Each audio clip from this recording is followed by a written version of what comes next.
अल्लाह मालिक, अल्लाहू, अल्लाह मालिक, अल्लाहू, अल्लाह मालिक, अल्लाहू। खुदा के नेक बंदे, अगर तुम्हारे पैर जमीन पर है तो तू आसमान पर उड़ने की कोशिश क्यों कर रहा है? ये तू देख ले, तुम्हारे आसपास हम जैसे लोग भी है। तुझसे कितनी बार कहा कि मेरे सामने ना आया कर, मेरा रास्ता ना रोक। तेरी वजह से मेरे हर काम में रुकावट आ रही है। अल्लाह मालिक, खुदा के नेक बंदे, तेरे रास्ते में मैं रुकावट? तुम्हारे रास्ते में तुम्हारे आमाल रुकावट बनकर खड़े हैं। मैं कौन होता हूं तुम्हारा रास्ता रोकने वाला? जब से तूने मुझे परेशान किया है, मेरे सर पे नहूसत मंडला रही है। अब तू जाएगा भी कि नहीं? क्या नहीं है तुम्हारे पास? बंगला है, मोटर है, दुनिया की हर आसाइश तुम्हारे पास है, फिर भी नहूसत के घेरे में है तू। मेरी वजह से झूठ बोलता है तू। अल्लाह मालिक, अब तो लगता है तुम्हारे अपने अमाल बुरे हैं, इसीलिए तो अपनी गलतियां मुझ पर ठोसना चाहता है। चला जाए, ऐसा वरना कुछ भी अच्छा ना होगा। खुदा के नेक बंदे, कभी अच्छा किया होता तो इस तरह की बातें न बताता। तेरा खौफ और तेरा दबदबा तेरे माथातों पर कयामत बनकर टूट पड़ता होगा, मगर मुझ जैसे फकीर पर तुम्हारी गीदड़ बबकियां कोई असर करने वाली नहीं है। आखिर तुझे क्या चाहिए? पैसा चाहिए ना? बोल कितना चाहिए, बोल। पैसे के बगैर इंसान किस काम का है खुदा के बंदे? तू कितना पैसा दे सकता है? अल्लाह मालिक, अल्लाहू, अल्लाह मालिक। ये ले पैसा, यही तेरी औकात है। और हां, आइंदा से कभी यहां नजर मत आना। अरे खुदा के बंदे, दे दे, लेकिन इतना सुनता जा, न ये तेरी जमीन है और न ये मेरी जमीन है। ये जमीन तो बस उस अल्लाह जल्ल शानहू की है। मुझे यहां आने से कोई नहीं रोक सकता है। अल्लाह मालिक। अब तूने पैसे ले लिया ना, चला जा यहां से, दबा जा यहां से। बहुत मोल है इन रुपयों का। जिसके पास है तुम्हारा जैसा अमीर दिखेगा, और जिसके पास नहीं है मुझ जैसा फकीर और नादार दिखेगा। वैसे भी मेरा पेट एक रोटी से भरता है। ये पैसा तुम्हारे काम आएगा, तू रख ले। तेरी औकात कहां जो तू इस रुपए को हजम कर सके? अरे तू तो एक पैसे का आदमी है, एक पैसे का। सच कहता है तू। मेरी औकात एक पैसे की है। तेरे करोड़ों रुपए से अगर यही एक पैसा निकाल दिया जाए तो बता फिर क्या होगा? इस एक पैसे के बारे में जरूर सोच लेना। यूं तो सोचित है कि तम खोत तेज यानी स्पीड प्लस बेये प्रत 5G स्मार्टफोनस खतर छ बन्योमुत यानी टेक्नोलॉजी प्लस ते। ये क्या छो? Airtel 5G plus. अद कहते 5G क्या है? हमने यहाँ पे एक प्रोजेक्ट फाइनल किया है। बस सारी रुकावटें मैंने दूर कर दी है। तुम आ जाओ, अपनी जिम्मेदारी संभालो। यहाँ के नंबर 1 बिजनेसमैन कहलाओगे तुम। ओके? सिर्फ 3 महीने। ओके ओके, खुदा हाफिज। मालिक, मालिक, छोटे मालिक का तो मैं बेचैनी से इंतजार कर रहा हूँ। पर मालिक, जुबान न कटे मेरी। वो 3 महीने बहुत होते हैं ना। शद्दू, जहां 3 साल इंतजार किया, वहां 3 महीने पलक झपकते में गुजर जाएगी। और आज की उससे जब बात हुई है, उससे मैं मुतमईन हूं। मालिक, इतना तो मैं भी जान गया हूं कि छोटे मालिक कारोबार की जानकारी हासिल करके आ रहे हैं। पर मालिक, जुबान न कटे मेरी, कारोबार के लिए तजुर्बे की भी जरूरत होती है। शद्दू, बहुत बोलता है तू। अब जब बोल ही दिया है तो सुन ले, मेरे बेटे को तजुर्बे की कोई जरूरत नहीं है। मेरी पूंजी ही उसके लिए बहुत कुछ है। जी जी हाँ, ये तो बहुत बड़ी बात है जो मेरे इस छोटे से दिमाग में समा नहीं सकती। बाजार का हिसाब कराए हो तुम? अरे मालिक, जुबान न कटे मेरी, सारा हिसाब साफ कर डाला है मैंने। ये लीजिए मालिक, अगले 2 महीने का सामान भी खरीद लाया हूँ। ये क्या शद्दू? क्या है मालिक? मेरे हिसाब से तो दुकानदार ने बेईमानी की है। 50 पैसे ज्यादा लिए है उसने। हाँ, 50 पैसे की बेईमानी? मैं कल ही जाकर उसके कान पकड़ता हूँ, सारा हिसाब साफ कर डालूंगा। इतना ही नहीं, वो अपने कान खुद पकड़ ले। और हाँ, आज का काम कल पे नहीं छोड़ते। मालिक, जुबान न कटे मेरी, मैं अभी जाकर उसका सारा हिसाब किताब साफ कर डालूंगा। शद्दू, देख, लापरवाही तेरी है, वरना घर का काम काज छोड़कर एक ही काम को तुझे बार बार नहीं करना पड़ता। वो मालिक, आइंदा के लिए मैं अपने कान पकड़ता हूँ।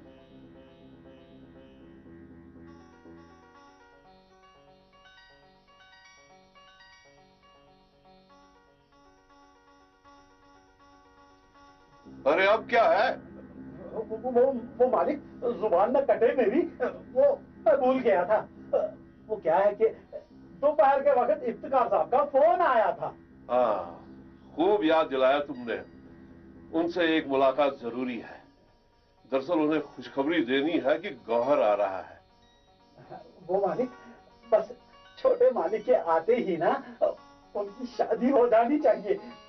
जुबान न कटे मेरी, वो मालिक, आप इस घर में एक मालकिन आनी ही चाहिए। मालकिन? क्या मतलब है तुम्हारा? जी मालिक, मेरा मतलब है इस घर को संभालने के लिए। देख शद्दू, इस घर को संभालने के लिए मैं हूं, और फिर शादी में इतनी जल्दी भी क्या है? वो तो मैं खुद भी संभाल सकता हूं।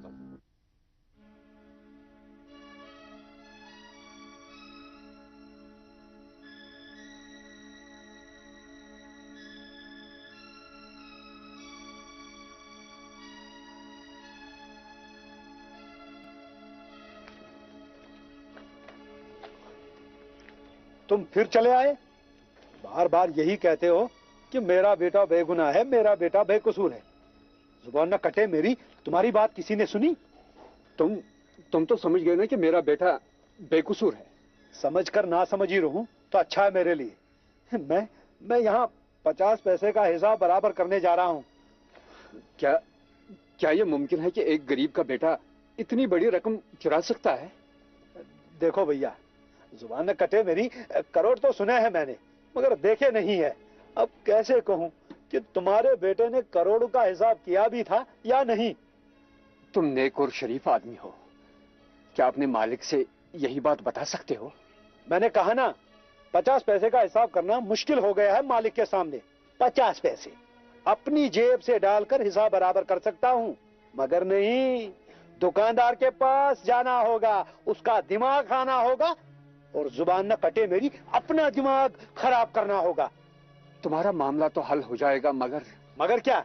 ये देखो भैया हिसाब, 50 पैसे का हिसाब। ये 50 पैसे मालिक के लिए इतनी अहमियत रखता है जितना कि 1 करोड़ रुपया। भाई, पैसा तो पैसा है, चाहे वो 1 करोड़ का हो या 1 पैसा हो। बस ये हुई ना समझदारी की बात। देखो भैया, तुम्हारा बेटा तो ऐसा फंसा है कि रिहाई नामुमकिन है। सुनिए, मैं तुम्हारे मालिक से एक बार मिलना चाहता हूं। मेरी नौकरी को खतरे में डालकर भी तुम अपने बेटे को नहीं बचा सकोगे। हाँ, मैं तुम्हारे मालिक से कोई ऐसी बात नहीं कहूंगा जिससे तुम पर कोई आंच आ जाए। हाँ, मदद तो कर सकता हूं, मगर देखो भैया, किसी के सामने मेरा नाम नहीं आना चाहिए। बस मुझे तो अपने काम से मतलब है। देखो भैया, तुम इफ्तिखार साहब से मिलो। इफ्तिखार साहब? कौन इफ्तिखार साहब? हाँ, वही इफ्तिखार साहब जिनकी बहन की शादी हमारे छोटे मालिक के साथ होने वाली है। जुबान न कटे मेरी, उसूल का पक्का आदमी है वो। उसके सामने जाकर सिर्फ सच कहना, झूठ नहीं कहना बस। हाँ, मैं उससे जरूर मिलूंगा। हाँ, वही तुम्हारी मदद कर सकता है बस। शुक्र है खुदा का कि आपकी आवाज सुनाई दी। मुकर्रम साहब, मैंने आपको ऑफिस में कांटेक्ट करने की कोशिश की थी, but you were so busy. चलिए, हम दोनों एक दूसरे का हाल चाल तो जान गए। अब गौहर मियां की बात करते हैं। वहां वो अपनी महारत हासिल कर चुके होंगे और यहां मैं उन्हें अपने कारोबार में। मुकर्रम साहब, जो आप चाहते हैं वही तो मेरी भी प्लानिंग है। मैं तो बस बतौर एक बिजनेसमैन मशवरा दे रहा था।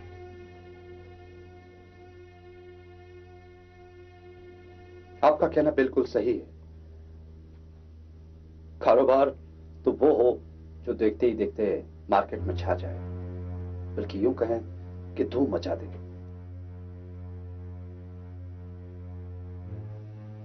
आपने तो मुझ जैसे कारोबारी को एक पल में बहुत कुछ सिखा दिया। मुकर्रम साहब, इस बात को लेकर हमारी मुलाकात बहुत जरूरी है। खुदा हाफिज।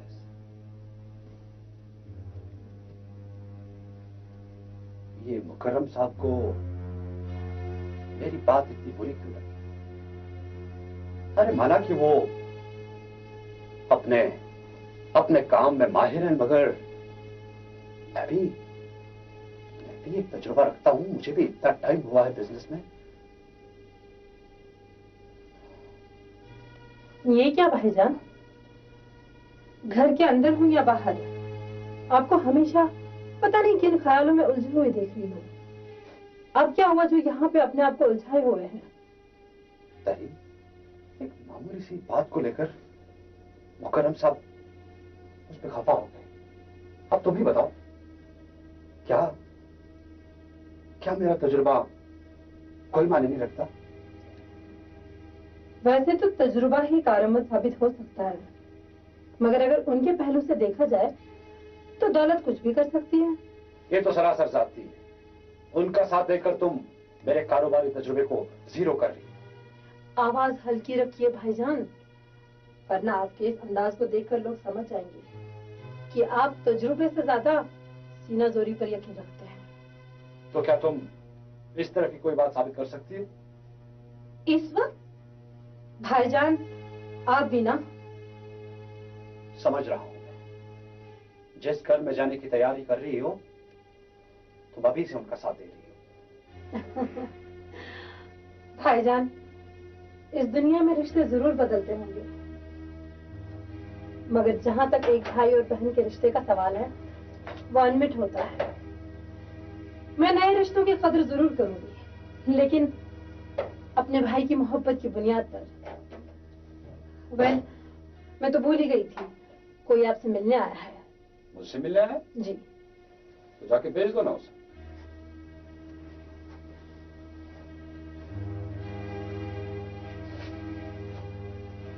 अस्सलाम वालेकुम साहब। वालेकुम अस्सलाम। साहब, आपने मेरी मदद करनी है। आज से चंद महीने पहले मेरे बेटे को गबन के इल्जाम में गिरफ्तार किया गया। वो अपने आप को बेकसूर साबित न कर सका, न उसे इस तरह का कोई मौका दिया गया। पर इसमें मैं आपकी मदद कैसे कर सकता हूं भाई? मैं तो ठहरा एक कारोबारी शख्स। साहब, उस महकमे के सरबराह मुकर्रम साहब। मुकर्रम साहब? हाँ साहब। अब तो और भी नामुमकिन ये मामला दिखाई दे रहा मुझे।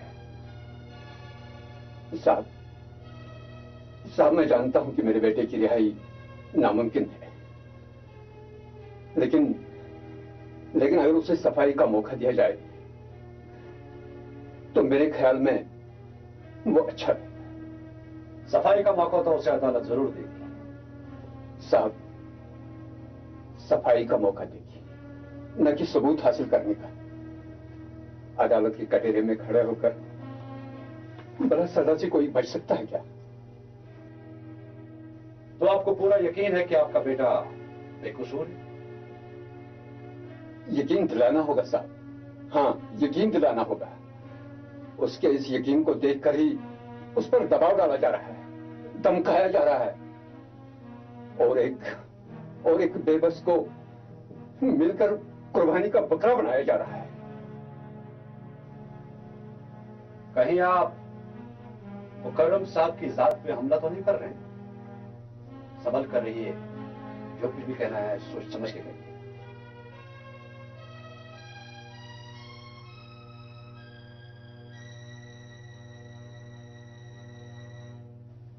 महकमे के इस गबन इल्जाम में मेरा बेटा गिरफ्तार हुआ है, लेकिन साहब, अगर उसे सबूत पेश करने का मौका दिया जाए तो महकमे का कोई भी मुलाजिम मुलवस हो सकता है।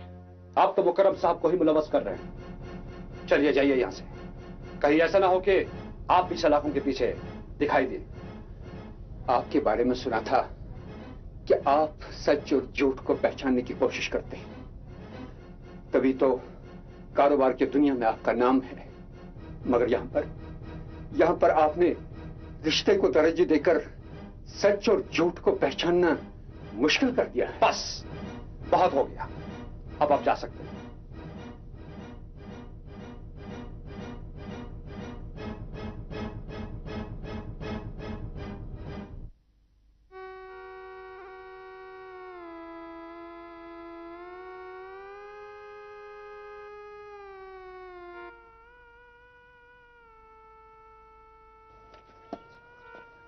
अल्लाहू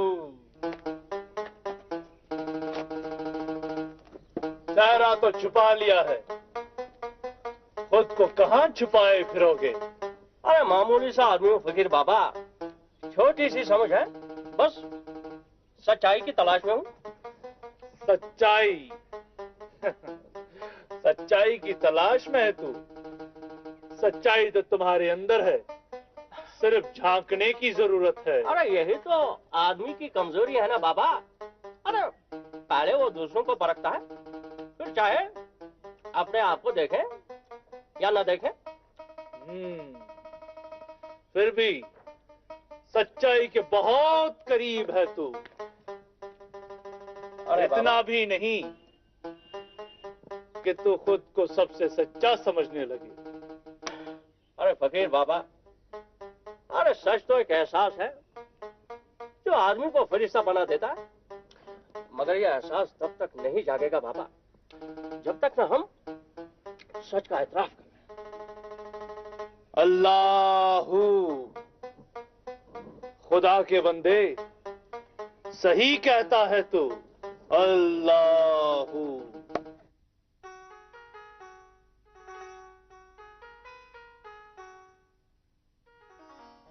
कहीं आप मुकर्रम साहब की जात पे हमला तो नहीं कर रहे हैं? संभल कर रहिए, जो कुछ भी कहना है सोच समझ के कहिए। महकमे के इस गबन इल्जाम में मेरा बेटा गिरफ्तार हुआ है, लेकिन साहब, अगर उसे सबूत पेश करने का मौका दिया जाए तो महकमे का कोई भी मुलाजिम मुलवस हो सकता है। आप तो मुकर्रम साहब को ही मुलवस कर रहे हैं। चलिए जाइए यहां से, कहीं ऐसा ना हो कि आप भी सलाखों के पीछे दिखाई दें। आपके बारे में सुना था कि आप सच और झूठ को पहचानने की कोशिश करते हैं, तभी तो कारोबार की दुनिया में आपका नाम है।